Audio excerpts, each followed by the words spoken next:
ಕರೆಕ್ಟಾಗಿ ಇಟ್ಕೊಂಡಿದ್ದೇನೋ. ಕರೆಕ್ಟಾಗಿ ಇಟ್ಕೊಂಡಿದ್ದೀನಿ ಬಿಡು ಗುರು. ಜಾಲಿ ಜಾಲಿ. ನಾನು ಮಲ್ಲಣ್ಣ ಮಾತಾಡ್ತಾ ಇರೋದು. JC ಸಿನಿಮಾ ಪ್ರಮೋಷನ್ ಮಾಡ್ತಾ ಇದ್ದೀವಿ. ಅಲ್ಲೂ ಬರೋ ಇಲ್ಲಿ. ಗಲೀಜು ಅಂತ ನನ್ನ ಫ್ರೆಂಡ್ ಇವನು. ಈಗ ತಾನೇ ಫ್ರೆಶ್ ಆಗಿಸ್ತಾನೆ. ನಾವು ಹೆಂಗಣ ಪರಿಚಯ ಮಾಡ್ತಾ ಇದ್ದೀನಿ ಗಲೀಜು ಅಂತ. ಇದರಲ್ಲೂ ಫೇಮಸ್ ತಾನೇ ಮಚ್ಚ ನೀನು. ನಾವಿಬ್ಬರು ಒಂದು 2 ಪೆಗ್ ಹಾಕಿದ್ದೀವಿ. ಆದರೆ ಅವ್ರು ಯಾರೂ ಹಾಕ್ಲಿಲ್ಲ. ಯಾರು ಅಂತ ಗೊತ್ತಾಗಬೇಕಾ? ಬರೀತದೆ ಎಲ್ಲರಿಗೂ ಏನು ಸರ್ ಧನುಣನೇ ಬಂದಿಲ್ಲ, ಆಗಲೇ ಶುರು ಹಚ್ಕೊಬಿಟ್ಟು. ಸರ್ ನೀವೇನು ಸರ್ ವಯಸ್ಸಿಗೆ ಬಂದಿರೋ ಓರಿ ಥರ ಎಲ್ಲಿ ಬೇಕಾ ತಿರುಗಾಡ್ತೀರಾ? ನಮಗೆ 8 ಗಂಟೆ ಮೇಲೆ ಮನೇಲಿ ಡೋರ್ ಹಾಕ್ಬಿಡ್ತಾರೆ ಸರ್. ಆಚೆನೆ ಬಿಡಲ್ಲ. ಮಲ್ಕೊಂಡು ಹಿಡ್ದು ಬಿಡೋ ಮಖ ಬರತ್ತಾರೆ ಹಿಡಿಯೋ. ಹಂಗಲ್ಲ ಕಣೋ, ಕುತ್ಕೊಂಡು ಹಿಡ್ತಾ ಇದೆಯಾ ಮನ್ಕೊಂಡು ಹಿಡಿತಾ ಇದೆಯಾ? ಒಂದು ನಿಮಿಷ ಕಟ್ ಮಾಡು. ಧನುಣ ಬರಬೇಕು, ಆಮೇಲೆ ಸ್ಟಾರ್ಟ್ ಮಾಡೋಣ. ಹೌದು ಒಂದೇ ಬಿಟ್ಟು ಎಲ್ಲಿ ಹುಡುಕ್ತಿರಪ್ಪ ಲೊಕೇಶನು? ಸಿನಿಮಾದಲ್ಲೂ ಹಂಗೆ ಹುಡುಕಿದ್ದೀರ ಒಂದೊಂದು. Master hi master. ಅಲ್ಲ ನನ್ನ ಕಪ್ಪಲ್ಲೇನೋ ಕಾಫಿ ಇದೆ, ಬಟ್ ಇಲ್ಲಿರೋ ಸೆಟಪ್ ನೋಡಿದ್ರೆ ಬೇರೆ ಏನೋ ಮಾಡ್ತಿರಂಗಿದೆ. ಅಲ್ಲ ಮಿಕ್ಸ್ಚರು ಇದೆಲ್ಲ ಇಟ್ಕೊಂಡು ಚಳಿ ಜಾಸ್ತಿ ಇದೆ. Okay master. ಅಲ್ಲ ಏನು ದಟ್ಸ್ ಓಕೆ. ಚೂರು ಎಲ್ಲ ಕಂಟ್ರೋಲ್ ಇದ್ದರೆ ನಾವೆಲ್ಲ ಈಗ ಮೊದಲಂಗೆಲ್ಲ ಇಲ್ವಲ್ಲ. ನಾವು ಇವಾಗ ಏನಿದ್ರು ಒಂದು ಸೆಲೆಬ್ರೇಷನ್ಗೆ ಆ ಥರ ಸಿನಿಮಾ ಸಕ್ಸಸ್ ಆದಮೇಲೆ ಒಂಚೂರು ಆ ಥರ ಏನೋ ಮಾಡ್ಬೋದು. ನಾವು ಫ್ಯಾಮಿಲಿ ಮ್ಯಾನ್ಗಳು. Family first sir. ಇವಾಗ ಮಲಣ್ಣ ಅಂತಾರ 6 ಗಂಟೆ ಒಳಗಡೆ ಕಂಟ್ರೋಲ್ ಸರ್. 6 ಗಂಟೆ ಮೇಲೆ ಕಂಟ್ರೋಲ್ ಇರಲ್ಲ.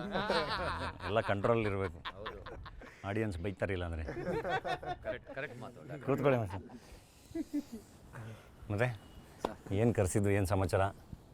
ಏನು ಸುಮ್ಮನೆ ಸಿನಿಮಾ ಹತ್ರ ಬರ್ತಾ ಇತ್ತಲ್ಲ ರಿಲೀಸ್ಗೆ, ಒಂದು ಡಿಸ್ಕಷನ್ ಆಗಲಿ. ನಾವು 1-2 ವರ್ಷ ಕಷ್ಟ ಬಿದ್ದಿದ್ದೀವಿ, ಮನ್ಸಾರೆ ಬಿಚ್ಚೆಲ್ಲ ಮಾತಾಡ್ಬಿಡೋಣ. ನಿಮ್ಮ ಹತ್ರ ಒಂದು ಓಪನ್ ಅಪ್ ಆಗಿ ಮಾತಾಡ್ಬಿಡೋಣ ಅಂತ ಕರ್ಸ್ಕೊಂಡ್ವಿ ಸರ್. ಸಿನಿಮಾ ಚೆನ್ನಾಗಿದೆ. ಆ್ಯಂಡ್ ಆಡಿಯನ್ಸ್ ಯಾರು ನೋಡಬೇಕು ಅದು ಅವ್ರಿಗೆ ಕರೆಕ್ಟಾಗಿ ಅಂದರೆ ಟಾರ್ಗೆಟ್ ಆಡಿಯನ್ಸ್ ಏನಿದಾರಲ್ಲ ಅವ್ರಿಗೆ ರೀಚ್ ಆಗಂಗಿದೆ. ಈ ಮಾತು ನಾನು ಒಪ್ಕೊತೀನಿ. ಯಾಕಂದರೆ ಒಳ್ಳೆ ಸಿನಿಮಾನ ಆಡಿಯನ್ಸ್ ಇದುವರೆಗೂ ಕೈ ಬಿಟ್ಟಿಲ್ಲ. ಹೌದು 100%. ಬಟ್ ನನಗಂತೂ ಭಾಳ ಸಿನಿಮಾ ಭಾಳ ಇಷ್ಟ ಆಯಿತು. ಹೌದಾ ಸರ್? ಸರ್ ಅದೇ ನಮ್ದು ಒಂದು ಕೇಳಬೇಕು ಅಂತ ಅಂದ್ಕೊಂಡಿದ್ರಿ, ಅದಕ್ಕೆ ಇವತ್ತು ಕೇಳ್ಬಿಡೋಣ ಅಂತ. ಸರ್ ನೀವು ಫಿಲಮ್ ನೋಡಿದ್ರಲ್ಲ ಸರ್, ಒಂದು ಆಡಿಯನ್ ಆಗಿ ನೋಡಿದ್ರೆ ಸರ್ ಅಥವಾ ಪ್ರೊಡ್ಯೂಸರ್ ಆಗಿ ನೋಡಿದ್ರೆ ಸರ್? ಇಲ್ಲ, ನಾನು ಆಡಿಯನ್ಸ್ ಫಸ್ಟು ನೋಡೋದೇ ಪ್ರೇಕ್ಷಕ ಆಗಿ. ನಾನು ಒಂದು ಕತೆ ಕೇಳಬೇಕಾದ್ರೂ ಹಂಗೆ ಕೇಳೋದು, ನೋಡಬೇಕಾದ್ರೂ ಪ್ರೇಕ್ಷಕ ಆಗಿಯೇ ನೋಡೋದು. ನಾನು ಭಾಳ ಎಂಜಾಯ್ ಮಾಡಿದೆ. ಆ್ಯಂಡ್ ಎಸ್ಪೆಷಲಿ ಫಸ್ಟ್ ಆಫ್ ಇಡೀ ವರ್ಲ್ಡ್ ಕಟ್ಟಿರೋದು. ನೀವು ಕತೆ ಹೇಳ್ಬೇಕಾದ್ರೆ ಅವತ್ತು ಬಂದು ಏನು ಹೇಳಿದ್ರಲ್ಲ, ನಾನು ಪ್ರಖ್ಯಾತ ಹತ್ರ ಅದೇ ಹೇಳಿದ್ದೆ. ಇಲ್ಲ ಡೈರೆಕ್ಟ್ರಿಗೆ ಆ ವರ್ಲ್ಡ್ ಚೆನ್ನಾಗಿ ಗೊತ್ತಿದೆ, ಅವ್ರು ಹೇಳ್ತಿರೋದ್ರಲ್ಲೇ ಗೊತ್ತಾಗ್ತಾ ಇದೆ ಅಂತ.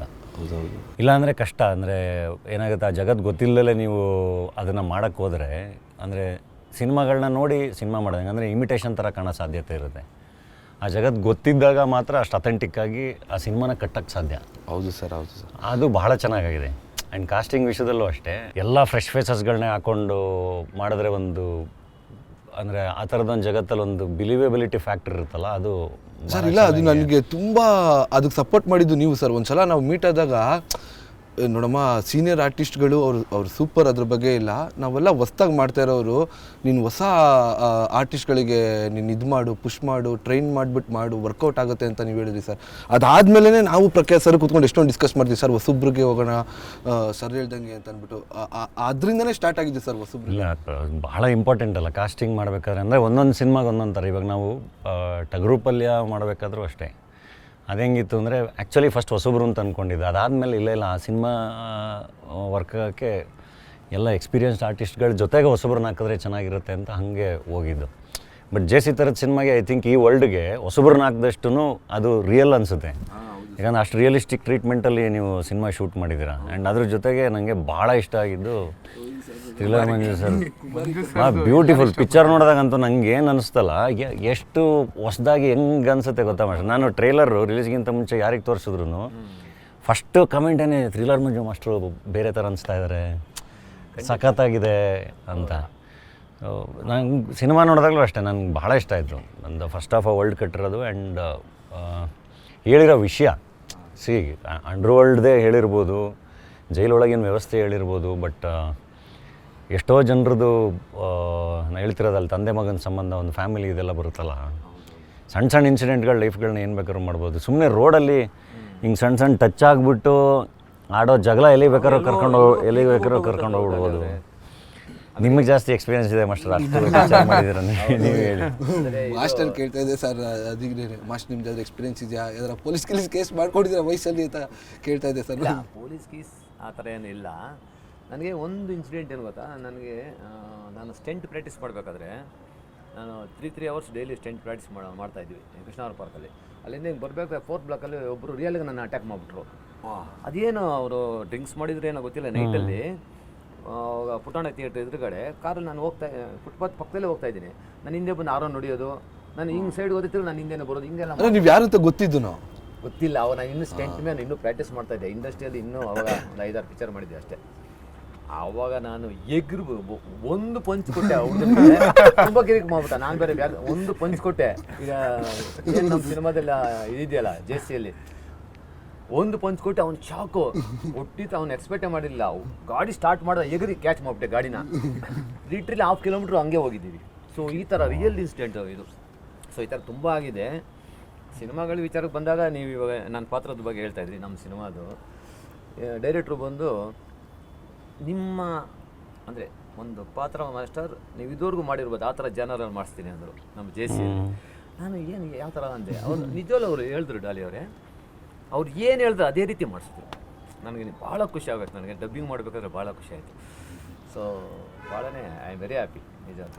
ಆಮೇಲೆ ಎಲ್ಲ ಪಾತ್ರಗಳನ್ನು ಬಹಳ ನನಗೆ ಇವ್ರದ್ದು ಅಷ್ಟು ನಾನು ಹೊಯ್ಸಳದಲ್ಲಿ ಮೀಟ್ ಮಾಡಿದಾಗ ಸಖತ್ತು ಹ್ಯೂಜಾಗಿ ಅಂದರೆ ಒಳ್ಳೆ ಅಪಿಯರೆನ್ಸ್ ಇದೆ.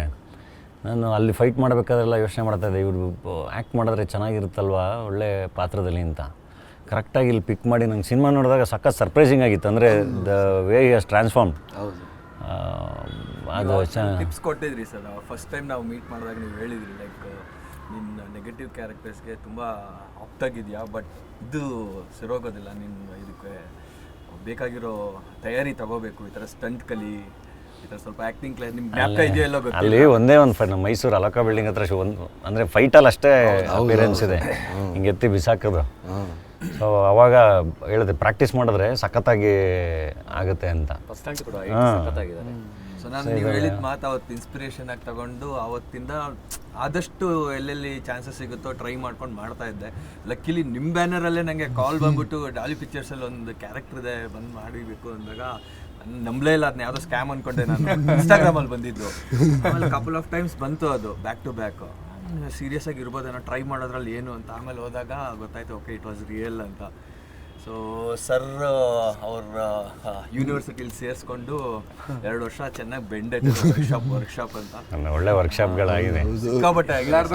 ಕಾಣಿಸುತ್ತಲ್ವ ಸರ್ ಅದು ಅಥೆಂಟಿಸಿಟಿ ಗೊತ್ತಾಗುತ್ತೆ. ಹೌದೌದು ಸರ್. ಇಲ್ಲ ಹೇಳ್ತೀನಿ, ನನಗೆ ಸಿನಿಮಾ ಇಷ್ಟ ಆಗಲಿಲ್ಲ ಅಂದರೆ ನಾನು ಬಂದು ಇಷ್ಟು ಕಾನ್ಫಿಡೆಂಟಾಗಿ ನಾನು ಹೇಳ್ತಾನೂ ಇರಲಿಲ್ಲ. ಹೌದೌದು ಸರ್. ಮಾತಾಡೋಕ್ಕೂ ಆಗಲ್ಲ ಒಳಗಡೆಯಿಂದ. ಸಿನಿಮಾ ನಮಗೆ ವಾಟ್ ಎವರ್ ದ ರಿಸಲ್ಟ್ಸ್, ನಾವು ಆನೆಸ್ಟಾಗಿ ನಾವು ಒಳ್ಳೆ ಸಿನಿಮಾ ಮಾಡಿದಾಗ ಮಾತ್ರ ಆಡಿಯನ್ಸ್ ಮುಂದೆ ಹೋಗಿ ಇದನ್ನು ಬಂದು ನೋಡಿ ಅಂತ ಕಾನ್ಫಿಡೆಂಟಾಗಿ ಕರೆಯೋಕ್ಕೆ ಸಾಧ್ಯ. ಒಳಗಡೆಯಿಂದ ಬರಬೇಕಾದ್ರೆ ಅದು ಬರಬೇಕು ಅಂದರೆ ಸಿನಿಮಾ ಚೆನ್ನಾಗಿರ್ಬೇಕು. ಆಲ್ರೆಡಿ ಉತ್ತರ ಅವ್ರಿಗೆ ಪ್ರೇಕ್ಷಕನಿಗೆ ಇಷ್ಟ ಆಗುತ್ತೋ ಬಿಡುತ್ತೋ ಅನ್ನೋದು ನಮಗೆ ಗೊತ್ತಾಗಲ್ಲ, ಬಟ್ ಅವ್ರಿಗೆ ಮೋಸ ಮಾಡಿದ್ರು ಅಂತ ಅನ್ಸ್ಬಾರ್ದು. ಖಂಡಿತ ಸರ್, ಅದು ಬಹಳ ಇಂಪಾರ್ಟೆಂಟು. ನಿಜ ನಿಜ ಸರ್. ಅದು ಐ ಥಿಂಕ್ JCಲಿ ಆ ಕೆಲಸ ಭಾಳ ಚೆನ್ನಾಗಿ ಕಾಣುತ್ತೆ. ಸರ್ ಡಾಲಿ ಅವರೇ, ನಾನು ಶೂಟಿಂಗ್ ಮಾಡಬೇಕಾದ್ರೆ ನಮ್ಮದು ನೈಟ್ ಎಫೆಕ್ಟ್ಸ್ ಕೆಲವು ಸೀನ್ಗಳು ಒಂದು ನಿಮಿಷ ಇದೆ. Okay sir. ಓಕೆ. ಹಲೋ ಅಪ್ಪ, JC ಪ್ರಮೋಷನ್ ಇದ್ದೀನಿ, ದಯವಿಟ್ಟು ಇಡ್ರಪ್ಪ. 1 hour ಮಾತಾಡ್ಸ್ಬಿಡಿ. ನಮ್ಮ ಡಾಲಿ ಅವರು, ನಮ್ಮ ಡೈರೆಕ್ಟ್ರು, ಆಮೇಲೆ ನಮ್ಮ ಪ್ರಖ್ಯಾತ್ ಅವ್ರ ಜೊತೆ 1 hour ಮಾತಾಡ್ಸ್ಬಿಡಿ ದಯವಿಟ್ಟು. Thank you ಹೇಳ್ಬಿಡೋಣ. ಶೂಟಿಂಗ್ ಮಾಡಬೇಕಾದ್ರೆ ಈ ನೈಟ್ ಶೂಟಿಂಗ್ಸ್ ಕೆಲವು ಮಾಡಿದ್ವಲ್ಲ, ನಿಜವಲ್ಲೂ ನನಗೇನು ಫೀಲ್ ಆಯ್ತು ಅಂದರೆ ಆ ರಿಯಲಿಸ್ಟಿಕ್ ಆ ಟೇಕಿಂಗ್ಸ್ ಇರ್ಬೋದು, ನೀವು ಆ ತೆಗಿತಾ ಇದ್ದಿದ್ದು ಆ ಸ್ಟೈಲ್ ಆಫ್ ಮೇಕಿಂಗು ನನಗೆ ಓಮ್ ಸಿನಿಮಾಗೆ ನಿಜವಲ್ಲೂ ಅದೇ ಫೀಲ್ ಆಯಿತು. ನಾನು ಅದೇ ಫೈಟ್ ಮಾಸ್ಟರ್ ಓಮ್ ಮಾಡಿದ್ನಲ್ಲ, ಅದೇ ಆ ರಾ ಈಗ ಹೊಸಬನ್ನೆಲ್ಲ ನೀವು ಹಾಕ್ಕೊಂಡು ಮಾಡ್ತಾಯಿರೋ ಆ ಸ್ಟೈಲು ನನಗೆ ಭಾಳ ಖುಷಿ ಆಯಿತು ಡೈರೆಕ್ಟರ್ ನಿಜವಲ್ಲೂ. Thank you master. ಅಂದರೆ ಎಲ್ಲ ನಿಮ್ದೆಲ್ಲ ಸಪೋರ್ಟ್ ಇಲ್ಲ ಅಂದರೆ ಹೆಂಗಾಗುತ್ತೆ ಮಾಸ್ಟರ್? ಅಲ್ಲ ನಾವು ನೋಡ್ತಾ ಇದ್ವಲ್ಲ ಸೆಟ್ಟಲ್ಲಿ ಅಬ್ಸರ್ವ್ ಮಾಡ್ತಾ ಇದ್ವಿ ಪಾಪ ಮಾಸ್ಟ್ರು ಜೈಲ್ ಶೂಟ್ ಇಲ್ಲ ಇದ್ದಾಗ ಮಾಸ್ಟರ್ ನನಗೆ ಬೇಜಾರಾಗೋದು ಶಾರ್ಟ್ ಇಲ್ಲ ಅಂದಾಗ ನಾವು ಬೇರೆ ಅಲ್ಲಿ ಜೈಲ್ ಒಳಗಡೆ ಕ್ಯಾರವಾನ್ ತೊಗೊಂಡು ಹೋಗೋಕ್ಕಾಗಲ್ಲ, ಚಿಕ್ಕಡೋರು ಆಚೆ ಬರಬೇಕಿತ್ತು, ನಾವೇ ಅಲ್ಲೊಂದು ಟೆಂಟ್ ಹಾಕ್ಬಿಟ್ಟು ರೆಡಿ ಮಾಡಿಬಿಟ್ಟಿದ್ವಿ ಕ್ಯಾರವಾನ್ ಥರ. ಬಟ್ ಪಾಪ ನೀವೆಲ್ಲದಕ್ಕೂ ಅಡ್ಜಸ್ಟ್ ಆದ್ರಿ. ನಿಮ್ದೇ ಒಂದು ಚೇರ್ ಇರೋದು ಡೆಕತ್ಲಾನ್ ಚೇರು, ನಂಗೆ ಅದು ಭಾಳ ಖುಷಿ ನನಗೆ. ಅವ್ರದೇ ಒಂದು ಚೇರ್ ಇರೋದು, ಅವ್ರ ಅಸಿಸ್ಟೆಂಟ್ ನೀಟಾಗಿ ತೊಗೊಂಬಂದು ಎಲ್ಲಿ ನೀಟಾಗಿ ಒಂದು ಅಂಬ್ರೆಲ್ಲ ಇಟ್ಕೊಂಡು ಆ್ಯಕ್ಚುಲಿ ಭಾಳ ಇಂಪಾರ್ಟೆಂಟ್ ಅದು. ಇಲ್ಲಾಂದರೆ ಒಂದೊಂದು ಸರಿ ಇಲ್ಲಿ ನಮ್ಮದ್ರಲ್ಲಿ ಹಿಂಗೆ ಕೊಡೋದೇ ಇಲ್ಲ ಚೇರ್ನ. ಅವರು ಎಷ್ಟು ಸಿನಿಮಾ ಮಾಡಿದ್ದಾರೆ, ಎಷ್ಟು ಎಕ್ಸ್ಪೀರಿಯನ್ಸ್ ಇದೆ, ಎಷ್ಟು ಕಾಂಟ್ರಿಬ್ಯೂಷನ್ ಇದೆ. ಸೊ ಅದು ಭಾಳ ಇಂಪಾರ್ಟೆಂಟ್ ಮಾಸ್ಟರ್ ನೀವು ತಗೊಂಡೋಗೋದು. ಅಪ್ಪ ನನ್ನ ಜಾಗ ನಾನು ಕುತ್ಕೊತೀನಿ, ನೀವು ನಾನು ಕೆಲಸ ಮಾಡಿದ್ದೀನಿ, ನನ್ನ ಜಾಗ ನಾನು ತೊಗೊಂಡು ತಿನ್ಕೊಂಡ್ರೆ ಅಂತ ನೀವು, ಅದು ಭಾಳ ಇಂಪಾರ್ಟೆಂಟ್ ಅದು. ಚೇರಲ್ಲಿ ಪಾಲಿಟಿಕ್ಸು ಇಲ್ಲಾಂದರೆ ಇವತ್ತು ಹೆಂಗಾಗ್ಬಿಟ್ಟಿದೆ ಅಂದರೆ ಜನ್ರೇಷನ್ಗಳಲ್ಲಿ ನಿಮಗೆ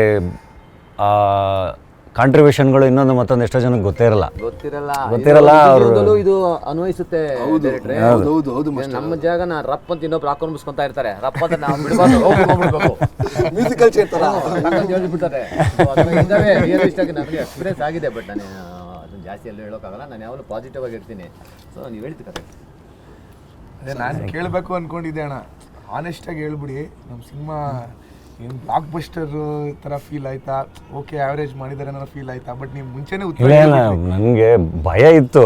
ಅಂದರೆ ಏನಾದ್ರು ಗೊತ್ತಾ, ಅಂದರೆ ಇವಾಗ ಆಲ್ರೆಡಿ ಪ್ರೂವ್ ಮಾಡಿರೋರ ಜೊತೆ ನಾವು ಕೆಲಸ ಮಾಡಬೇಕಾದ್ರೆ ಆ್ಯಕ್ಚುಲಿ ಒಂದು ಕಾನ್ಫಿಡೆನ್ಸ್ ಇರುತ್ತೆ. ಅಂದರೆ ಓಕೆ ಇವ್ರಿಗೆ ಗೊತ್ತು, ಓಕೆ ಮಾಡ್ತಾರೆ ಅಂತೆಲ್ಲ. ಇನ್ನು ಪ್ರತಿ ಸರಿ ಹೊಸ ಡೈರೆಕ್ಟ್ರು ಹೊಸ ಟೀಮ್ಗಳ ಜೊತೆ ಮಾಡಬೇಕಾದ್ರೆ ಏನಾಗುತ್ತೆ, ಒಂದು ಭಯ ಇದ್ದೇ ಇರುತ್ತೆ ಒಂದು ಸಿನಿಮಾ ನೋಡೋವರೆಗೂ. ಬಟ್ ಒಂದು ಕಾನ್ಫಿಡೆನ್ಸ್ ಏನಿತ್ತು ಅಂದರೆ ರೈಟಿಂಗ್ ಚೆನ್ನಾಗಿದ್ದಾಗ ವರ್ಕ್ ಆಗೇ ಆಗುತ್ತೆ ಅಂತ. ರೈಟಿಂಗ್ ಚೆನ್ನಾಗಿದ್ದು ಒಳ್ಳೆ ಟೀಮ್ ಫಾರ್ಮ್ ಮಾಡಿದಾಗ ಅದು ವರ್ಕ್ ಆಗೇ ಆಗುತ್ತೆ. ಆ್ಯಂಡ್ ಆ ಒಂದು ಕಾನ್ಫಿಡೆನ್ಸ್ ಇತ್ತು. ಬಟ್ ಸಿನಿಮಾ ನೋಡಿದಾಗ ನಂಗೆ ಭಾಳ ಖುಷಿ ಆಗುತ್ತೆ. ಅಲ್ಲಿವರೆಗೂ ಖಂಡಿತ ನನಗೂ ಒಂದು ಸ್ವಲ್ಪ ಭಯ ಇತ್ತು, ಅಂದರೆ ಹೆಂಗೆ ಕಟ್ಟಿರ್ತಾರೆ ಈ ಕಥೆನ. ಯಾಕೆಂದರೆ ಈ ಥರದ್ದು ನಿಮಗೆ ಭಾಳ ಕಷ್ಟ. ಅಷ್ಟು ರಿಯಲಿಸ್ಟಿಕ್ಕಾಗಿ ಅದನ್ನು ತೊಗೊಂಬರೋದು ಸೃಷ್ಟಿ ಮಾಡೋದೇ ಕಷ್ಟ. ವರ್ಲ್ಡ್ನ ಅಷ್ಟು ಚೆನ್ನಾಗಿ ಕಟ್ಕೊಡೋದು. ಸರ್ ಅದು ಹೆಂಗೆ ಪಿಕ್ ಮಾಡ್ತೀರಾ ಸರ್? ಈ ವ್ಯಕ್ತಿ ಕೈಯಲ್ಲಿ ಒಳ್ಳೆ ಟ್ಯಾಲೆಂಟ್ ಇದೆ ಇವನು ಅಂದರೆ ನಿಮ್ಗೆ ಎಷ್ಟು ಜನ. ನಾ ಫಸ್ಟ್ ಟೈಮ್ ಕತೆ ಹೇಳಕ್ಕೆ ಬರಬೇಕಾದ್ರೆ ಪ್ರಖ್ಯಾತ್ ಸರ್ ಹತ್ರ ನೀವು ಹೇಳ್ತಾ ಇದ್ರಿ 200 ಕತೆ ಕೇಳಿದೆ ಪ್ರಖ್ಯಾತ್ ಅಂತ ಅಂದ್ಬಿಟ್ಟು ಹೇಳ್ತಾ ಇದ್ರಿ. ಹೆಂಗೆ ಅನ್ಸುತ್ತೆ? ಕತೆ ಕೇಳೋದ್ರಷ್ಟು ಕಷ್ಟ ಟಾರ್ಚರ್ ಯಾವುದೂ ಇಲ್ಲ ಅಲ್ವಾ ಸರ್? ಭಾಳ ಮಾಸ್ಟ್ರಿಗೆ ಗೊತ್ತಿಲ್ಲ. 2 ಅವರ್ಸು ಏನಾಗ್ಬಿಡುತ್ತೆ ಒಂದೊಂದು ಸರಿ. ನಾನು ಮೊದಲೆಲ್ಲ ಕೇಳ್ತಾ ಇದ್ದೆ, ಇವಾಗ ಅದಕ್ಕೆ ನನಗೆ ಕಳಿಸ್ಬಿಡಿ ಅಂತ ಹೇಳ್ತೀನಿ, ಇಲ್ಲ 10 ನಿಮಿಷದಲ್ಲಿ ಹೇಳಿ ಅಂತ ಹೇಳ್ತೀನಿ.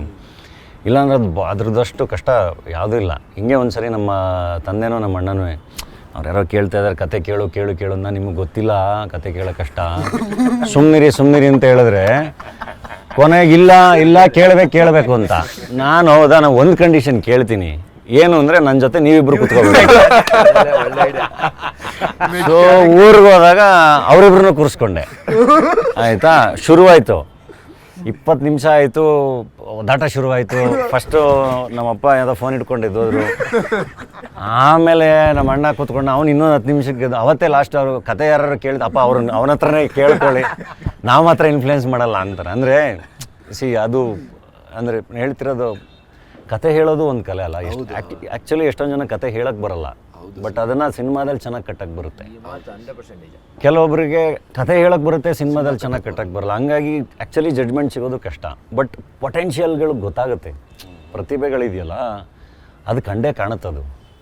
ಆ್ಯಂಡ್ ಇನ್ನೊಂದು, ಈಗ ನಾವು ಕೆಲಸ ಮಾಡಬೇಕಾದ್ರೇ ನಿಮಗೆ ಗೊತ್ತಾಗುತ್ತೆ ಯಾರು ನಿಜವಾಗ್ಲೂ ಕೆಲಸ ಕಲಿತಾ ಇದ್ದಾನೆ, ಯಾರು ಡವ್ ಮಾಡ್ತಾ ಇದ್ದಾನೆ. ಆಯಿತಾ, ಇವನ ಯೋಚನೆ ಏನು, ಅವನ ಯೋಚನೆ ಏನು, ಇನ್ನೊಬ್ಬನ ಯೋಚನೆ ಏನು. ಸೊ ಯಾರಿಗೆ ನಿಜವಾಗ್ಲೂ ಸಿನಿಮಾ ಮಾಡಬೇಕು ಅನ್ನೋ ಹಸಿವಿದೆ, ಯಾರಿಗೆ ಗೆಲ್ಲಬೇಕು ಅನ್ನೋ ಹಸಿವಿದೆ, ಅದು ಗೊತ್ತಾಗುತ್ತೆ. ಸೊ ಅಂಥವ್ರ ಜೊತೆ ಟ್ರಾವೆಲ್ ಮಾಡಬೇಕಷ್ಟೇ. ರಿಸ್ಕ್ ಅಂತೂ ಇದ್ದೇ ಇದೆ. ಯಾರ ಜೊತೆ ಸಿನಿಮಾ ಮಾಡಿದ್ರೂ ರಿಸ್ಕ್ ಇದೆ. ಹಸಿವಿರೋರ ಜೊತೆ ಟ್ರಾವೆಲ್ ಮಾಡಬೇಕು ಅಂತ ಅದೇ ಒಂದು ಕಾನ್ಫಿಡೆನ್ಸ್ ಕೊಡೋದು. ಹಸಿವಿದೆ ಅಂತ ಅವನಲ್ಲಿ ಗೊತ್ತಾಯಿತು ಅಂದರೆ ಸ್ವಲ್ಪ ನಮ್ಗೆ ಅದೊಂದು ಕಾನ್ಫಿಡೆನ್ಸ್ ಬೂಸ್ಟ್ ಆಗಿ ನನಗೆ ಅದೇ ಅನಿಸಿದ್ದೋಣ. ಈ ಟೀಮಲ್ಲಿ ಎಲ್ರಿಗೂ ಅದೇ. ನಂಗೆ ಪ್ರಖ್ಯಾತ್ ನೋಡಿದಾಗಲೂ ಅಷ್ಟೇ. ಇವಾಗ ಶಾಕುಂತಲೆ ಸಿಕ್ಕಳು ಆಡುವಾಗ ಎಷ್ಟು ದೊಡ್ಡ ಹಿಟ್ಟು, ಅದಾದಮೇಲೆ ಮತ್ತೆ ಸಿನಿಮಾನೇ ಮಾಡಿಲ್ಲ. ಹೌದು ಸರ್, ಹೌದು. ಆ್ಯಂಡ್ ಆ 7 ವರ್ಷದಲ್ಲಿ ಅವನೊಂದಿಷ್ಟು ಎಕ್ಸ್ಪೀರಿಯೆನ್ಸ್ ಇದೆ. ಅದು ಯಾವಾಗಲೂ ಹೇಳ್ತಾನೆ ಇರೋನು, ಆ ಸಿನಿಮಾ ಹಿಂಗಾಯಿತು, ಇದು ಹಿಂಗಾಯಿತು, ಅಲ್ಲಿ ಒಪ್ಕೊಂಡೆ, ಶುರುವಾಗಲಿಲ್ಲ, ಇದು ಎಲ್ಲದೂ. ಬಟ್ ಯಾವತ್ತೂ ಅವನಿಗೆ ಆ ಎನರ್ಜಿ ಇಲ್ಲ, ನಾನೇನೋ ಮಾಡಬೇಕು ಅನ್ನೋದು ಕಮ್ಮಿ ಆಗಲಿಲ್ಲ. ಈಗ ಅವ್ನು ಮನ್ಸು ಮಾಡಿದ್ರೆ ಡೆಫಿನೆಟ್ಲಿ ಬೇರೆ ಕೆಲಸನೂ ಮಾಡ್ಬೋದಲ್ವ. ನಾನು ಮನ್ಸು ಮಾಡಿದ್ರು ಡೆಫಿನೆಟ್ಲಿ ಬೇರೆ ಕೆಲಸನೂ ಮಾಡ್ಬೋದಿತ್ತಲ್ವ. ಈಗ ನಾನು ಅಷ್ಟು ವರ್ಷ ಸೈಕಲ್ ಹೊಡೆದಿರೋದು ಏನಿಗೆ. ಸೊ ಹಂಗೆ ಅಷ್ಟು ವರ್ಷದಿಂದ ಅವನು ಪ್ರಯತ್ನ ಪಡ್ತಾನೇ ಇದ್ದ. ನಾವು ಮಾತಾಡ್ಕೊತಿದ್ವಿ ಹಿಂಗೆ ಒಂದು ಒಳ್ಳೆ ಪ್ರಾಜೆಕ್ಟ್ ಆದರೆ ಚೆನ್ನಾಗಾಗತ್ತಲ್ಲ, ಚೆನ್ನಾಗಿ ಕಾಣ್ತಾನೆ, ಕಣ್ಗಳು ಚೆನ್ನಾಗಿದೆ, ಆ್ಯಂಡ್ ಜೋಶ್ ಇದೆ, ಎಲ್ಲದೂ ಇದೆ, ಹೈಟು ಇದು ಎಲ್ಲದೂ ಹೆಂಗೆ ಕರೆಕ್ಟಾಗಿ ಅದು ನೀವಿಬ್ರು ಹೆಂಗೆ ಸಿಕ್ಕ್ರಿ ಏನು ಎಲ್ಲ ಕರೆಕ್ಟಾಗಿ ನೀನು ಕರ್ಕೊಬಂದ. ನಾನು ಬರ್ಬೇಕಾದ್ರೂ ಓಕೆ ಯಾವ ಥರದ ಕತೆ ಬರುತ್ತೋ ಏನೋ ಅಂತಲೇ ಇದ್ದೆ ನಾನು. ಬಟ್ ಕತೆ ಕೇಳಿದಾಗ ಓಕೆ ಚೆನ್ನಾಗಿತ್ತು. ಅವತ್ತೇನು ಒನ್ ಅವರ್ ಒಂದೂವರೆ ಗಂಟೆ ಹೇಳಿರಬೇಕು 2 hours ಕತೆ. ಯೂಶ್ವಲಿ ನನಗೆ ನರೇಷನ್ನಲ್ಲಿ 2 ಅವರ್ ಕೂತ್ಕೊಳ್ಳೋಕ್ಕೆ ಆಗಲ್ಲ. ಸೊ ಅದಾದಮೇಲೆ ಮತ್ತೆ ರೈಟಿಂಗ್ ಎಲ್ಲ ಆಗಿ ಸ್ಕ್ರಿಪ್ಟ್ ಒಂದು ಸರಿ ಓದಿದಾಗ ನನಗೇನು ಓದಿದಾಗ ಖುಷಿ ಕೊಟ್ಟರೆ, ಓದಿದಾಗ ಅದೊಂದು ಎಕ್ಸ್ಪೀರಿಯೆನ್ಸ್ ಕೊಟ್ಟರೆ, ಒಳ್ಳೆ ನಿರ್ದೇಶಕ ಅದನ್ನು ಕರೆಕ್ಟಾಗಿ ತೆರೆ ಮೇಲೆ ದಾಟಿಸ್ಬಿಟ್ರೆ ಅದು ವರ್ಕಾಗೇ ಆಗುತ್ತೆ ಅಂತ. ಸೊ ಹಾಗೆ ಮುಂದಕ್ಕೆ ಹೋಗೋದು. ಟ್ಯಾಲೆಂಟ್ಸ್ಗೂ ಕಾಣುತ್ತೆ, ಗುರುತಿಸ್ಬೇಕಷ್ಟೇ. ಅಂದರೆ ಆ್ಯಂಡ್ ಎಷ್ಟೊಂದು ಜನಕ್ಕೆ ಪ್ರತಿಭೆ ಕಾಣುತ್ತೆ, ಬಟ್ ಅಲ್ಲೊಂದು ಭಯನೂ ಕಾಣುತ್ತೆ ನಮಗೆ. ಅಂದರೆ ಸಿನಿಮಾಗೆ ಒಂದು ಹೆಂಗೆ ಹೇಳೋದು, ಒಂದು ಕಮಿಟ್ಮೆಂಟ್ ಇರುತ್ತಲ್ಲ, ಸಿನಿಮಾನೇ ಎಲ್ಲ ಅನ್ನೋದು. ಆ ಕಮಿಟ್ಮೆಂಟು ಕಾಣಬೇಕು ಟ್ಯಾಲೆಂಟ್ ಜೊತೆ. ಇಲ್ಲಾಂದರೆ ಏನಾಗುತ್ತೆ, ಬೇರೆ ವಿಷಯಗಳು ಬಂದು ಎಲ್ಲ ಸಿನಿಮಾ ಅಲ್ಟಿಮೇಟ್ಲಿ ಸಫರ್ ಆಗುತ್ತೆ. ನಿಜ ಸರ್. ಬಟ್ ಎಲ್ಲರೂ ಒಂದೇ ಬುಕ್ಸಲ್ಲಿ ಇದ್ಕೊಂಡು ಕೆಲಸ ಮಾಡಿದಾಗ ಸಿನಿಮಾ ಸಫರ್ ಆಗಲ್ಲ, ಸಿನಿಮಾ ಚೆನ್ನಾಗಿ ಆಗಲೇಬೇಕದು.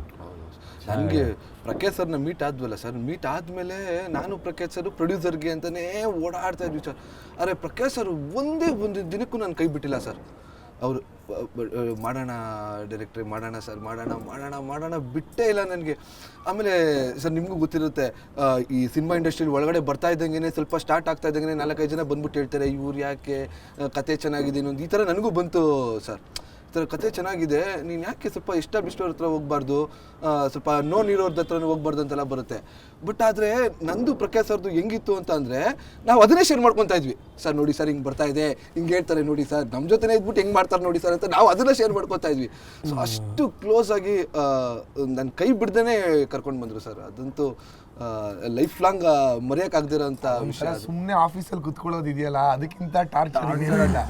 ಬೆಳಗ್ಗೆ ಸಾಯಂಕಾಲ ವರ್ಕ್ಶಾಪ್ ಮಾಡೋದು, ಸಾಯಂಕಾಲ ಆದರೆ ಕೆರೆ ನೋಡ್ ಕುತ್ಕೊಳ್ಳೋದು. ಇನ್ನು ಹೆಂಗೆ ಟೈಮ್ ಪಾಸ್ ಮಾಡೋದು, ಯಾರನ್ನ ಹಿಡಿಯೋದು, ನೆಕ್ಸ್ಟ್ ನಾಳೆ ಯಾರ ಮನೆಗೆ ಹೋಗೋದು, ಅದು ಹಂಗೆ ಅದು ಎಲ್ಲ ಲಿಸ್ಟ್ ಮಾಡ್ಕೊಂಬಿಟ್ಟು ಎಲ್ಲಾರ್ದು ಟೈಮ್ ತೊಗೊಳೋದು, ಅಪಾಯಿಂಟ್ಮೆಂಟ್ ತೊಗೊಳೋದು, ಸುತ್ತೋದು, ಹಿಂಗೆ ಆಗ್ತಾ ಇತ್ತು ನನಗೆ. ನಿಮಗೂ ಪ್ರೆಷರ್ ಮಾಡೋದು ಇರಲಿಲ್ಲ. ನಿಮ್ದು ಒಂದು ಎಡ್ಬುಸ್ ಟೆನ್ಷನ್ ಅಲ್ಲಿ ಇದ್ರಿ, ತುಂಬಾ ಇತ್ತು. ಏನಾದ್ರು ಒಂದು ಮಾಡ್ಬೇಕಲ್ಲ, ಸೈಕಲ್ ಏನೇ ಆದ್ರೂ ಟೈಮ್ ತಗೊಳುತ್ತೆ.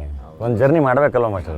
ನಾನು ಫಸ್ಟ್ ಕೊರಿಯೋಗ್ರಫಿ ಮಾಸ್ಟರೇ ಮಾಡಿದ್ದು ನನಗೆ. ಡೈರೆಕ್ಟರ್ ಸ್ಪೆಷಲ್ ಒಂದು ಫೈಟ್ ಒನ್ ಡೇ ಮಾಡಿದ್ವಿ. ಅದೇ ಈಚೆ ಕಡೆ ಪಟಾಕಿ ಹೊಡಿತಾರಲ್ಲ, ಅದರಲ್ಲಿ ನಾನು ಕಾಂಪೌಂಡ್ ಆರಬೇಕಿತ್ತು. ನಾನು ಬರೀ ಆ್ಯಕ್ಟಿಂಗು ಗೊತ್ತಿತ್ತು ನನಗೆ, ಆ್ಯಕ್ಷನ್ ಎಲ್ಲ. ಕಾಂಪೌಂಡ್ ಆರಕ್ಕೆ ಎದುರುಬಿಟ್ಟೆ, ಏನು ಆಲ್ರೆಡಿ ಕಾಂಪೌಂಡ್ ಆರಕ್ಕೆ ಎದುರುಬಿಟ್ಟೆ. ಮಾಸ್ಟರ್ ಹಂಗೆ ಪರವಾಗಿಲ್ಲ, ಹಿಂಗೆ ನೋಡಿ ನೀವು ಕಟ್ಟು ಬನ್ನಿ ಇವಾಗ ಅಂತ ಆಲ್ರೆಡಿ ಜಂಪ್ ಮಾಡಿದ್ದಾನೆ ಅನ್ನೋ ಥರ ಮಾಡಿಸಿದ್ರು. ಅದಾದಮೇಲೆ ನಾನು ಪ್ರಾಕ್ಟೀಸ್ ಮಾಡಿದ್ದು. ಬಟ್ ಏನಂದರೆ ಅಲ್ಲಿದ್ದ ವೆರಿ ಫಸ್ಟ್ ಫಿಲ್ಮ್ ಅವ್ರು ಹೇಳಿದರು, ಈಗ ಅವ್ರು ಅಷ್ಟು ವರ್ಷ ಎಕ್ಸ್ಪೀರಿಯನ್ಸ್, ಅವ್ರು ವೆರಿ ಫಸ್ಟ್ ಫಿಲ್ಮ್ ಅವ್ರು ಹೇಳಿದರು, ನೀವು ಭಾಳ ದೂರಕ್ಕೆ ಹೋಗ್ತೀರಾ ಅಂತ. ಹಾಗೆ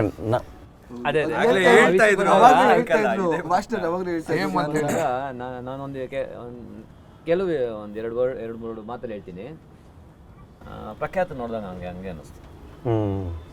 ಯಾವಾಗ ಅಲ್ಲಿ ಸ್ಟೇಜ್ ಮೇಲೆ ಮಾತಾಡ್ದಾರಲ್ಲ ಮೊನ್ನೆ JC ಟ್ರೈಲರ್ ಲಾಂಚಲ್ಲಿ, ನಾನು ಹಿಂಗೆ ಅಬ್ಸರ್ವ್ ಮಾಡಿದೆ ಆ ಮಾತಾಡೋ ರೀತಿ, ಆ ಸ್ಟೈಲು. ಆಮೇಲೆ ನಾವು ವರ್ಕ್ ಮಾಡ್ದಲ್ಲ 15 ದಿನ ಏನು ವರ್ಕ್ ಮಾಡಿದ್ನೋ, ಪ್ರಖ್ಯಾತದ ಒಂದು ಇದು ಪರ್ಫಾರ್ಮೆನ್ಸು ನನಗೆ 100% ಹುಡುಗ 100% ನಿಲ್ತಾರೆ ಅನ್ನೋದು ಏನೋ ಒಂದು ನನಗೊಂದು ಭರವಸೆ ಬಂದ್ಬಿಟ್ಟಿದೆ ಡೈರೆಕ್ಟರ್. ನಿಜವಾಗ್ಲೂ 100% ಇಲ್ಲ ಮಾಸ್ಟರ್. ಅದು ಇವಾಗ ಈಗ ರಾಕ ಸಿಕ್ದಾಗ್ಲೂ ಈಗ ನನಗೇನಾದ್ರು ಅನ್ಸಿದ್ರೆ ಮಾತ್ರ ಅವ್ರಿಗೆ ಹೇಳಕ್ಕೆ ಸಾಧ್ಯ. ಈಗ ಅದನ್ನ ಅಲ್ಲಿ ಇನ್ನೂ ಎಷ್ಟೊಂದು ಜನ ಇರ್ತಾರೆ, ಎಲ್ರಿಗೂ ಹೇಳೋಕ್ಕಾಗಲ್ಲ. ಅದು ಫೇಕ್ ಆಗಿರೋಕ್ಕಾಗಲ್ಲ. ನೀವು ವರ್ಕ್ ಮಾಡಿ ಬೇರೆ ಥರ ಏನೋ ಆಗುತ್ತೆ ಅಂತ. ಹಂಗೆ ಈಗ ನಮ್ಮ ಮಲ್ಲಣ್ಣನ ಸೂರಿ ಸರ್ ಈಗ ಆರ್ಟ್ ವರ್ಕ್ ಮಾಡ್ತಿದ್ದು ಮಲ್ಲಣ್ಣ ಆಯಿತಾ. ಹಂಗೆ ಸಣ್ಣ ರೋಲ್ಗಳು ಮಾಡಿಸ್ಕೊಂಡು ಸೂರಿ ಸರ್, ವಿಜಯ್ ಸರ್ ಎಲ್ಲ ಹಂಗೆ ಏಸ್ ಎಂಟರ್ಟೈನ್ಡ್ ಅಲ್ವಾ. ಹೌದು ಸರ್. ಈಗ ಅಲ್ಲಿದ್ದವ್ರನ್ನ ಹಂಗೆ ಪಿಕ್ ಮಾಡಿ ಎಂಟರ್ಟೈನ್ ಮಾಡ್ಕೊಂಡಿರೋದು. ಅಲ್ಲೂ ಬೈ ನಮ್ಮದು ಪಾಪ್ಕಾರ್ನ್ ಮಂಕಿ ಟೈಗರ್ಗೆ ಸೂರಿ ಸರ್ ಹತ್ರ ಒಂದು ಡಿಸ್ಕಷನ್ಗೆ ಅಂತ ಹಿಂಗೆ ಎಕ್ಸ್ಪೀರಿಯನ್ಸ್ಗಳು ಹಂಚ್ಕೊಳ್ಳೋಕ್ಕೆ. ಈಗ ನೀವೇನು ಸಿನಿಮಾ ಮಾಡಿದಿರಲ್ಲ, ಈ ಥರದ್ದೇ ಒಂದಿಷ್ಟು ಅವ್ರಿಗೂ ಒಳ್ಳೊಳ್ಳೆ ಎಕ್ಸ್ಪೀರಿಯನ್ಸ್ಗಳಿದೆ. ಸೊ ಅದನ್ನು ಹಂಚ್ಕೊಳ್ಳೋಕ್ಕೆ ಅಂತ ಕರ್ಕೊಂಡು ಹೋದಾಗ ಹಂಗೆ ನಮ್ಮದು ಒಂದು ಟೀಮ್ ಆಯಿತು. ಹಾಗೆ ಅಲ್ಲೂ ಬೈ ಕಾಸ್ಟ್ ಮಾಡಿ ಅಲ್ಲಿಂದ ಗಲೀಜು ಅಂತ ಶುರುವಾಗಿ ಬಡವರಸ್ಕಲ್ಲು ಹಾಗೆ ಒಂದು ಜರ್ನಿ. ಅಂದರೆ ಇದೇನಕ್ಕೆ ಕೇಳಿದೆ ಅಂದರೆ, ನೀವು ಕಾಯ್ತಾ ಇದ್ವಿ, ಇದು ಹೋಗ್ತಾ ಇದ್ವಿ, ಒಬ್ಬರು ಬಿಡಲಿಲ್ಲ ಅಂತೆಲ್ಲ ಹೇಳಿದ್ರಲ್ಲ, ಅದು ಆ ಥರದ್ದು ಒಂದು ಹಂಗೆ ಒಂದು ಟೀಮ್ ಆಗಿ ಏನೋ ಮಾಡ್ತಾನೆ ಏನೋ ಆಗೋದು. ಹೌದು ಏಕ್ದಮ್ ನಂಗೆ ಈಗಲೂ ತುಂಬ ಜನ ಬಂದು ಕೇಳ್ತಾರೆ, ಅಂದರೆ ಇವಾಗ ಎಷ್ಟೊಂದು ಜನ ಬಂದ್ಬಿಟ್ಟು ನನ್ನ ಡೈರೆಕ್ಷನ್ ಡಿಪಾರ್ಟ್ಮೆಂಟಿಗೆ ಸೇರಿಸಿ ನನಗೆ ಆ್ಯಕ್ಟಿಂಗಿಗೆ ತೊಗೊಳ್ಳಿ, ಇದು ಇದ್ದರೆ ಹೇಳಿ ಅಂತ ಹೇಳ. ಬಟ್ ಎಲ್ರಿಗೂ ನಾವು ಅಂದರೆ ಎಷ್ಟು ಅಕಾಮಡೇಟ್ ಮಾಡೋಕ್ಕಾಗುತ್ತೆ? ಹೌದು ಸರ್, ಹೌದು. ತುಂಬ ಅಕಾಮಡೇಟ್ ಮಾಡೋಕ್ಕಾಗಲ್ಲ ನಾನು. ಬಟ್ ಅವಾಗ ಅವ್ರಿಗೆ ಹೇಳ್ತೀನಿ, ನಿಮಗೆ ಎಂಟ್ರ್ ಆಗೋದು ಹೆಂಗೆ ಅಂತ ಹೇಳ್ತೀನಿ ಅಂತ. ಅಂದರೆ ಹೋಗಿ ಯಾವ್ದಾದ್ರು ಒಂದು ಟೀಮ್ ಸೇರ್ಕೊಳ್ಳಿ, ಡೈರೆಕ್ಷನ್ ಡಿಪಾರ್ಟ್ಮೆಂಟಿಗೆ ಸೇರಿ. ಈಗ ನಾನು ಗುರುಪ್ರಸಾದ್ ಅವ್ರ ಹತ್ರ ಬಂದಾಗ ಡೈರೆಕ್ಷನ್ ಡಿಪಾರ್ಟ್ಮೆಂಟಿಗೆ ಅಂತಲೇ ಬಂದಿದ್ದು. ಹೌದಾ ಸರ್, ಅಷ್ಟೇನು ಡೈರೆಕ್ಟಾಗಿ ಮಾಡಿದ್ರೆ ಸರ್ ನೀವು? ಡೈರೆಕ್ಷನ್ ಅವ್ರ ಜೊತೆ ಒಂದು ಡಾಕ್ಯುಮೆಂಟ್ರಿಗೆ ವರ್ಕ್ ಮಾಡಿದ್ದೀನಿ, ಅದಾದ್ಮೇಲೆ ಒಂದು ಅನಿಮೇಷನ್ ಸಿನಿಮಾಗೆ ವರ್ಕ್ ಮಾಡಿದ್ದೀನಿ, ಅದಾದಮೇಲೆ ಅಂದರೆ ವಿ ಟ್ರಾವೆಲ್ ಟುಗೆದರ್. ಹೌದು ಹೌದು ಸರ್. ಸೊ ಆ ಟ್ರಾವೆಲಲ್ಲಿ ಡೈರೆಕ್ಟರ್ ಸ್ಪೆಷಲ್ ಆಯಿತು ಹಾಗೆ. ಸೊ ಫಸ್ಟ್ ಏನಾದರೂ ಒಂದು ಕೆಲಸ ಮಾಡೋಕ್ಕೆ ಶುರು ಮಾಡಿ ಅಂತ. ಈಗ ನಾನು ಬಂದೆ, ನಾನು ಹೀರೋನೇ ಆಗಬೇಕು, ಬಂದೆ ನಾನು ಸೀದಾ ಡೈರೆಕ್ಟರ್ ಆಗಬೇಕು ಅಲ್ಲ. ಒಂದು ಟೀಮ್ ಸೇರ್ಕೊಳ್ಳಿ, ಪರವಾಗಿಲ್ಲ. ಅಲ್ಲಿ ನೀವು ಎಡಿಟಿಂಗ್ ರಿಪೋರ್ಟ್ ಬರ್ಕೋತಿರೋ, ಕ್ಲಾಪ್ ಮಾಡ್ತಿರೋ, ಏನೋ ಸೇರ್ಕೊಳ್ಳಿ. ಸೇರ್ಕೊಂಡಾಗ ನಿಮಗೆ ಅಲ್ಲಿಂದ ಇನ್ನೊಂದಿಷ್ಟು ಜನ ಸಿಗ್ತಾರೆ. ಅಲ್ಲಿ ಆ್ಯಕ್ಟ್ ಮಾಡೋಕ್ಕೆ ಆ್ಯಕ್ಟರ್ಗಳು ಬರ್ತಾರೆ, ಪ್ರೊಡ್ಯೂಸರ್ಸ್ ಬರ್ತಾರೆ, ಬೇರೆ ಬೇರೆ ಟೆಕ್ನಿಷಿಯನ್ಸ್ ಬರ್ತಾರೆ. ಸೊ ನೀವು ಕಲಿತಾ ಹೋಗ್ತೀರಾ, ಜೊತೆಗೆ ಯಾರೋ ನಿಮ್ಮನ್ನ ಅಲ್ಲಿಂದ ಪಿಕ್ ಮಾಡ್ತಾರೆ. ಹಂಗಾಗುತ್ತೆ. ಅದು ಬಿಟ್ಬಿಟ್ಟು ನಾವು ಒಂದಕ್ಕೆ ಕುತ್ಕೊಂಬಾರ್ದು. ಅಂದರೆ ಯಾರೋ ಬರ್ತಾರೆ ಪಿಕ್ ಮಾಡ್ತಾರೆ ಅಂದ್ರೆ ಆಗಲ್ಲ. ಅಥವಾ ಏನೋ ಒಂದಿನ ನಂಗೆ ಅವಕಾಶ ಸಿಕ್ಕಿ ರಾತ್ರಿ ಏನೋ ಹಾಕ್ತೀನಿ ಹಂಗೆ ಆಗಲ್ಲ. ಹೌದು, ಜರ್ನಿ ಮಾಡಬೇಕಲ್ಲ. ಸೊ ಹೋಗಿ ಒಂದು ಟೀಮಿಗೆ ಸೇರ್ಕೊಳ್ಳಿ, ಇಲ್ಲಾಂದರೆ ನೀವೇ ಒಂದು ಟೀಮ್ ಮಾಡ್ಕೊಳ್ಳಿ ಅಂತ. ಹೌದು ಹೌದು. ಸೊ ಹಂಗೊಂದು ಟೀಮಿಗೆ ಸೇರ್ಕೊಂಡಾಗ ಅಲ್ಲಿ ಇನ್ನೊಂದಿಷ್ಟು ಜನ ಅಸೋಸಿಯೇಟ್ಸ್, ಅಸಿಸ್ಟೆಂಟ್ಸ್ ಎಲ್ಲ ಇರ್ತಾರೆ. ಹಂಗೆ ಪರಿಚಯ ಆಗಿ ಒಂದರಿಂದ ಒಂದಕ್ಕೆ ಅದು ಒಂದು ದಾರಿ ಓಪನ್ ಆಗ್ತಾ ಹೋಗುತ್ತೆ. ಇಲ್ಲ ನಾವು ಸೀದಾ ನನಗೆ ಹೆಂಗೆ ಆಗಬೇಕು ಹಂಗೆ ಆಗಬೇಕು ಅಂತ ಇಲ್ಲಿ ಅಂತಲ್ಲ, ಯಾವ ಫೀಲ್ಡಲ್ಲೂ ಆಗಲ್ಲ. Somewhere you have to start. ಎಲ್ಲೋ ಒಬ್ರೋ ಇಬ್ರೋ ಆ ಥರ ಅಲ್ವಾ ಸರ್? ಲಕ್ ಅಂತ ಅಂದರೆ ದಡಾರ ಅಂತ ಇದ್ದಾಗ ಎಲ್ಲೋ ಒಬ್ರೋ ಇಬ್ರು ಆಗ್ಬೋದಷ್ಟೇ. ಇನ್ನು 99% ಇದೇ ಥರನೇ ಬರಬೇಕು, ಶ್ರಮ ಹಾಕ್ಬಿಟ್ಟೇ ಬರಬೇಕು. ಯಾವುದೇ ಬ್ಯಾಕ್ಗ್ರೌಂಡಿಂದ ಬಂದಿರಿ, ಬ್ಯಾಕ್ಗ್ರೌಂಡ್ ಇಲ್ಲೇ ಬಂದಿರಿ, ಹೌದು, ನೀವು ಎಫರ್ಟ್ ಹಾಕ್ಲೇಬೇಕು. ಅದು ಎಸ್ಪೆಷಲಿ ಫಿಲಮ್ ಫೀಲ್ಡಲ್ಲಂತೂ ಎಫರ್ಟ್ ಇಲ್ಲದೇ ಇದ್ರೆ ಆಗೋದೇ ಇಲ್ಲ. ಹೌದೌದು. ಅವತ್ತು ಇದರಲ್ಲಿ ಸರ್ ಈವೆಂಟಲ್ಲಿ ಸರ್ ಹೇಳಿದ್ರೆ ಸರ್, ಅದೇ ಶ್ರೀಮಂತರ ಮಕ್ಕಳು ಸಿನಿಮಾ ಫೀಲ್ಡಲ್ಲಿ ಇದ್ದಾದವರು ಇದ್ದಾರೆ, ಬಡವ್ರ ಮಕ್ಕಳು ಸೂಪರ್ ಸ್ಟಾರ್ ಆದವರು ಇದ್ದಾರೆ ಅಂತ. ಸಿನಿಮಾ ಫೀಲ್ಡಿಗೆ ಅದು ತುಂಬ ಆ್ಯಪ್ಟ್ ಆಗುತ್ತೆ ಅನ್ಸುತ್ತಲ್ವಾ ಸರ್? ಅದೆಲ್ಲ ಏನು ಕ್ಯಾಮ್ರಾ ಮುಂದೆ ಮಾಡ್ತೀವಿ ಅದನ್ನ ಫೇಕ್ ಮಾಡೋಕ್ಕಾಗಲ್ಲ. ಹೌದು, ಎಲೆಕ್ಷನ್ ಅಲ್ಲಿ ಓಟ್ ಕದಿಬೋದು, 4 ಓಟ್ ಹಾಕ್ಬೋದು. ನಿಜ ನಿಜ. ಕ್ಯಾಮ್ರಾ ಮುಂದೆ ಏನು ಆಕ್ಟ್ ಮಾಡ್ತೀವಿ ಅದನ್ನ ಫೇಕ್ ಮಾಡೋಕ್ಕಾಗಲ್ವಲ್ಲ. ನೀವು ಹೇಳಿದ್ದ ಡೈಲಾಗ್ ಇದೆ, ಲೈಕ್ ದುಡ್ಡಿದ್ರೆ ಎಲೆಕ್ಷನ್ ಗೆಲ್ಬೋದು, ಸಿನಿಮಾ ಗೆಲ್ಲಕ್ಕಾಗಲ್ಲ. ಅದು ಫ್ಯಾಕ್ಟ್. ಅದು ಸಿನಿಮಾಗಿಂತ ಕಷ್ಟವಾದಂಥ ಫೀಲ್ಡ್ ಯಾವುದೂ ಇಲ್ಲ ಅಂತ ನನಗೆ ಅನ್ಸ್ಬಿಟ್ಟಿದೆ. ಯಾಕೆಂದ್ರೆ ಇಲ್ಲ ಒಂದು ವ್ಯಾಪಾರ ಏನೋ ಬಂಡವಾಳ ಹಾಕ್ತಿವಿ, ನಾಳೆ ಲಾಭ ಕೊಡುತ್ತೆ, ನಮ್ಗೊಂದು ಸೇಫ್ ಅಸೆಟ್ ಅಂತ ಇರುತ್ತೆ. ಸಿನಿಮಾದಲ್ಲಿ ಆ ರೀತಿ ಇಲ್ಲ, ತುಂಬಾ ಪ್ಯಾಷನ್ ಡ್ರಿವನ್ ಫೀಲ್ಡ್ ಇದು. ಆ ಥರ ಇದ್ದಿದ್ರೆ ಎಲ್ಲ ಶ್ರೀಮಂತರ ಮಕ್ಕಳು ಇರೋಗಳಾಗ್ಬಿಟ್ಟಿರೋ. ಹೌದು ಹೌದು ಹೌದು ಹೌದು. ಅಂದರೆ ಇಲ್ಲಿ ಏನಂದರೆ ಕನಸನ್ನು ಸೇಲ್ ಮಾಡಬೇಕು, ಕನಸಿನ ಮೇಲೆ ಬಂಡವಾಳ ಹಾಕಬೇಕು. ಹೌದು, ಕನಸನ್ನು ಸೇಲ್ ಮಾಡಬೇಕು. ನಮ್ಮ ಕನಸು ಪ್ರೇಕ್ಷಕರಿಗೆ ಇಷ್ಟ ಆಗಬೇಕು. ಹೌದು, ಅದನ್ನು ಅಷ್ಟು ಚೆನ್ನಾಗಿ ನಾವು ಇಷ್ಟ ಆಗಂಗೆ ಅದನ್ನ ತೆರೆ ಮೇಲೆ ಟ್ರಾನ್ಸ್ಫರ್ ಮಾಡಬೇಕು. ಬಟ್ ಮಜಾ ಇರುತ್ತೆ ಈ ಫೀಲ್ಡಲ್ಲಿ ನಿಮಗೆ. ಅಂದರೆ ಅನ್ಸರ್ಟನಿಟಿ ತುಂಬ ಇದೆ, ಬಟ್ ಕನ್ಸಿಸ್ಟೆನ್ಸಿ ಕೇಳುತ್ತೆ ಸರ್. ಇವಾಗ ನಿಮ್ಮ ಜರ್ನಿಲಲ್ಲ ಸರ್, ಸಿನಿಮಾ ಅಂದರೆ ಹಿಂಗೇ ಇರಬೇಕು ಆ ಥರದ್ದು ಏನಾರ ಇದೆಯಾ ಸರ್? ಆ ಥರದ ಏನಾರ ಚೌಕಟ್ಟಲ್ಲೇ ಮಾಡಬೇಕು ನಾವು ಆ ಥರದ್ದೆಲ್ಲ? ಅಂದರೆ ನನಗೆ ಒಬ್ಬರು ಹೇಳಿದರು ಸರ್, ಅಂದರೆ there is one rule to make a movie, no rule ಅಂತ. ಅದು ನಿಜಾನಾ ಸರ್? ಅದು ಖಂಡಿತ, ಯಾವ ರೂಲ್ ಇಲ್ಲ. ಎಲ್ಲ ಥರದ ಸಿನಿಮಾಗಳಿಗೂ ಜಾಗ ಇದೆ. ಆ್ಯಂಡ್ ಪ್ರತಿ ಸರಿನೂ ಪ್ರತಿದಿನ ಇವಾಲ್ವ್ ಆಗ್ತಾನೆ ಇರ್ತೀವಲ್ವಾ.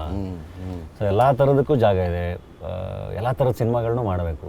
ರೂಲ್ ಅಂತ ಏನಿಲ್ಲ. ಅದೇ ರೂಲ್ಸ್ ಯಾವಾಗಲೂ ಅಂದರೆ ಸಿನಿಮಾ ಅಂತ ಬಂದಾಗ ರೂಲ್ಸ್ ಎಲ್ಲ ತಿಳ್ಕೊಂಡು ಆಮೇಲೆ ಬ್ರೇಕ್ ಮಾಡಿ ಅಂತಲೇ ಹೇಳ್ತಾರೆ. ಹೌದು ಅಲ್ವಾ ಸರ್?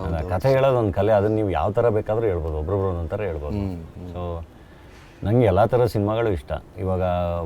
ಇವಾಗ ಹೇಳ್ತಿರೋದು ನಮ್ಮ ಟಗರು, ಸಲಗ, ಪಾಪ್ಕಾರ್ನ್ ಮಂಕಿ ಟೈಗರ್ ಅಥವಾ ಹೆಡ್ ಬುಷು, ಜೇಸಿ, ಈ ಥರದ್ದು ಒಂದು ಜನರ. ಆದರೆ ಇನ್ನೊಂದು ಥ್ರಿಲ್ಲರ್ಸ್ ಇದ್ದಾವೆ, ಅದೆಲ್ಲ ಇನ್ನೂ ಬಹಳ ಇಷ್ಟ ಅಂದರೆ ನನಗೆ ಫೀಲ್ ಗುಡ್ ಸಿನಿಮಾಗಳು. ನಾನು ಮನೇಲಿ ಕೂತಾಗ ಆನಂದ್ ಸರ್ ಸಿನಿಮಾಗಳೆಲ್ಲ ಹಾಕೊಂಡು ನೋಡ್ತಾ ಇದ್ದೆ. Super sir. ಹುಷಾರಿರಲಿಲ್ಲ ಒಂದು ವಾರ. ಮನೇಲಿ ಇಲ್ಲಿ ಬಿದುಲಿ ಹುಲಿ, ಯಾರಿಗೂ ಹೇಳ್ಬೇಡಿ, ಸಖತ್ ಫನ್ ಸಿನಿಮಾ ಸರ್. ಒಳ್ಳೆ ಎಂಟರ್ಟೈನ್ಮೆಂಟ್, ಬಹಳ ಸಿಂಪಲ್ ಆಗಿ ಎಷ್ಟು ಚೆನ್ನಾಗಿ ಎಂಟರ್ಟೈನ್ ಮಾಡಿದ್ದಾರೆ ಅಂತ. ಹೌದು. ಸೊ ಹೆಂಗೆ ಅಂದರೆ ಸಿನಿಮಾ ಇಷ್ಟೇ ಬಜೆಟಲ್ಲಿ ಮಾಡಬೇಕು, ಹಿಂಗೆ ಮಾಡಬೇಕು, ಹಂಗೆಲ್ಲ ಏನಿಲ್ಲ. ಪ್ರೇಕ್ಷಕ ಥಿಯೇಟ್ರಿಗೆ ಬಂದಾಗ ಅವ್ನಿಗೊಂದು ಎಕ್ಸ್ಪೀರಿಯನ್ಸ್, ಒಳ್ಳೆ ಎಕ್ಸ್ಪೀರಿಯನ್ಸ್ ದಾಟಿಸ್ಬೇಕು ಅವನಿಗೆ. ಅಳಿಸ್ತಿರೋ, ನಗಿಸ್ತಿರೋ, ರೋಮಾಂಚನಗೊಳಿಸ್ತಿರೋ, ಅವ್ನು ಬಂದು ಕೂತಾಗ ಅವ್ನು ಮೈ ಮರಿಬೇಕು. ಆ ಥರ ಅದನ್ನು ಕಟ್ಕೊಡ್ಬೇಕಷ್ಟೇ. ಇವಾಗ ಆ ಥರ ಎಲ್ಲ ಏನಿಲ್ಲ ಅಲ್ವಾ ಸರ್? ಇದು ಅಂಡರ್ ವರ್ಲ್ಡ್ ಫಿಲಮು, ಇದು ಒಂದು ವರ್ಗಕ್ಕೆ ಮಾತ್ರ, ಆ ಥರದ್ದೆಲ್ಲ ಏನು ಕ್ಯಾಟಗರಿ ಇದೆ? ಚೋಕೆ ಹಂಗಿದ್ರು ಏನು ಹೇಳ್ತಿರೋದು, ಈಗ ಒಬ್ರೊಬ್ರು ಒಂದೊಂದು ಥರದ್ದು ಸಿನಿಮಾಗಳನ್ನ ಎಂಜಾಯ್ ಮಾಡ್ತಾರೆ. ಸೊ ಅಂಡರ್ ವರ್ಲ್ಡ್ ಸಿನಿಮಾಗಳಿಗೂ ಅದರದ್ದೇ ಆದ ಆಡಿಯನ್ಸ್ ಇದ್ದಾರೆ, ಥ್ರಿಲ್ಲರ್ಸ್ಗೂ ಅದರದ್ದೇ ಆದ ಆಡಿಯನ್ಸ್ ಇದ್ದಾರೆ. ಸೊ ಎಲ್ಲ ಥರದಕ್ಕೂ ಅದರದ್ದೇ ಆದ ಆಡಿಯನ್ಸ್ ಇದ್ದಾರೆ. ಆ್ಯಂಡ್ ಎಲ್ಲ ಸಿನಿಮಾಗಳನ್ನ ಇಷ್ಟಪಡೋ ಆಡಿಯನ್ಸ್ ಕೂಡ ಇದ್ದಾರೆ. ಹೌದು ಹೌದು. ಇವಾಗ ಏನು ಆಗ್ತಿರೋದು ಅಂದರೆ ಒಂದೇ ಒಂದು ಬಿಗ್ಗೆಸ್ಟ್ ಚಾಲೆಂಜ್ ಅಂದರೆ ಹೌ ಟು ರೀಚ್ ದೆಮ್ ಅಂತ. ಅಂದರೆ ಸಿನಿಮಾ ರಿಲೀಸ್ಗಿಂತ ಮುಂಚೆ ಹೆಂಗೆ ಅವ್ರಿಗೆ ರೀಚ್ ಆಗೋದು ಅಥವಾ ಹೆಂಗೆ ಅವ್ರನ್ನ ಒಳಗೆ ಕರೆಯೋದು ಅನ್ನೋದು. ಸೊ ಐ ಥಿಂಕ್ ಅದಕ್ಕೆ ಟ್ರೈಲರೇ ಒಳ್ಳೆ ಇನ್ವಿಟೇಷನ್ನು. ಹೌದು ಸರ್, ಹೌದು. ಸೊ ನಾವು ಒಳ್ಳೆ ಇನ್ವಿಟೇಷನ್ನೇ ಕೊಟ್ಟಿದ್ದೀವಿ ಅಂತ ನಾನು ನಂಬಿದ್ದೀನಿ. ಯಾಕಂದರೆ ಬಹಳ ಜನ ಹೇಳಿದ್ರು. ನಿಜ ಸರ್, ನಿಜ. ಯೂಟ್ಯೂಬಲ್ಲಿ ಟ್ರೆಂಡಿಂಗಲ್ಲಿ ಇತ್ತು. ತುಂಬ ಪಾಸಿಟಿವ್ ರೆಸ್ಪಾನ್ಸ್ ಬಂತು ಸರ್ ಟ್ರೈಲರ್ಗೆ. ಸೊ ನೋಡೋಣ, ನನಗೆ ಪ್ರೇಕ್ಷಕರು ಒಳಗೆ ಬರ್ತಾರೆ ಅಂತ ಬಹಳ ನಂಬಿಕೆ ಇದೆ. ಹಾಂ ಸರ್. ಆ್ಯಂಡ್ ಬಂದರೆ ಭಾಳ ಒಳ್ಳೆಯದಲ್ಲ. ಅಂದರೆ ಇನ್ನೊಂದಿಷ್ಟು ಹೊಸ ಪ್ರತಿಭೆಗಳು, ನಿಜ ಸರ್, ಹೊಸ ಡೈರೆಕ್ಟ್ರು, ಹೊಸ ಹೀರೋ ಎಲ್ಲರೂ ಒಂದು ಬ್ಯಾಚೇ, ಒಂದು ಟೀಮೇ ತಗೊಂಬಂದು ಕೊಟ್ಟಂಗೆ ಆಗುತ್ತೆ ಸರ್. ಇಲ್ಲಿ ಸ್ಪೇಸ್ ಇದೆ ಇವತ್ತು, ಸತ್ಯ ಸರ್, ಜಾಗ ಇದೆ.